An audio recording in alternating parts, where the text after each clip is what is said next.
The joy of watching a movie or reading a book usually reaches its peak when you cannot guess the ending or when there's a plot twist. You follow it so closely only to know you were wrong, and this keeps you thinking for a few days of the prior events or parts of the story to find the signs of how the story ended. Well, that is what you can expect from the book I'm going to share in this video. Hi, my name is Prem, anak lelaki Paramasivam, a Form 2 student of SMK UNGKU AZIZ, Sabak Bernam, BEA 6041. I personally love plot twists that break the rules of storytelling, the ones that play with your expectations. Many a times you can predict the plot and give not much of an excitement. Well, not for this book. Goosebumps, Shocker on Shock Street, the 35th out of the 62 original Goosebumps book series. This 117-page book was first published in 1995. The cover illustration depicts one of the giant praying mantises on Shock Street. The award-winning best-selling author Robert Lawrence Stine, known as R.L. Stine, is an American novelist and writer, well known for his work for younger audiences.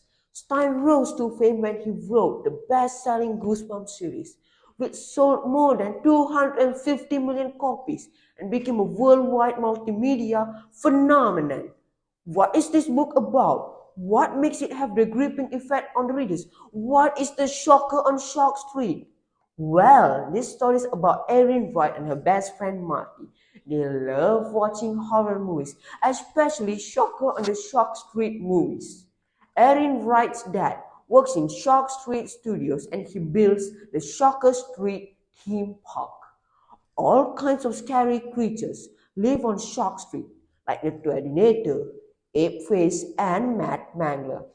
Erin's dad wants her and Marty to try the ride before it is open to the public.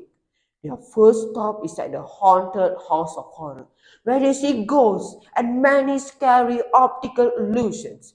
They have a fun time. However, things start to take the wrong turn in their second ride. Their tram gets stuck in the cave of the living creeps. They are attacked by enormous praying mantises.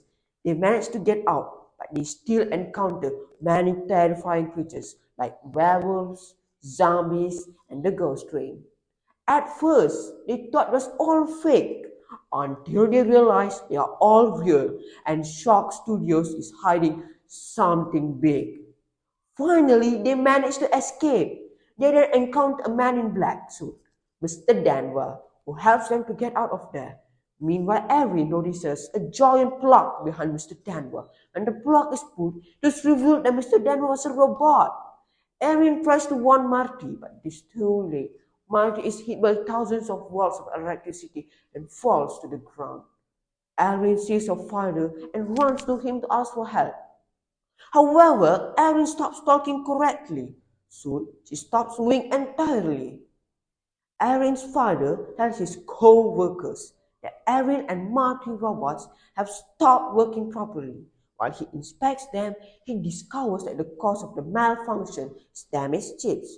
He states that something is wrong when Erin asks him about her mom, even though she is not programmed to know of a mother. Mr. Wright says that as soon as the chips are recharged, Erin and Marty will be ready to finish testing the Shock Street theme park, and eventually they will be able to open up the park to real kids. Didn't I tell you that this story has an exciting ending? We will learn to believe that both Erin and Marty were children, only to find out in the end they were actually robots, test subjects. My favorite character, Mr. Wright, has a very enthusiastic personality, especially when he interacts with Erin and Marty. Whether or not this kindly manual is the reason for Erin's AI creating memories of her mother remains uncertain. He does seem to care about his creations, which makes sense considering he programmed the Erin robot to treat him like he was a real father.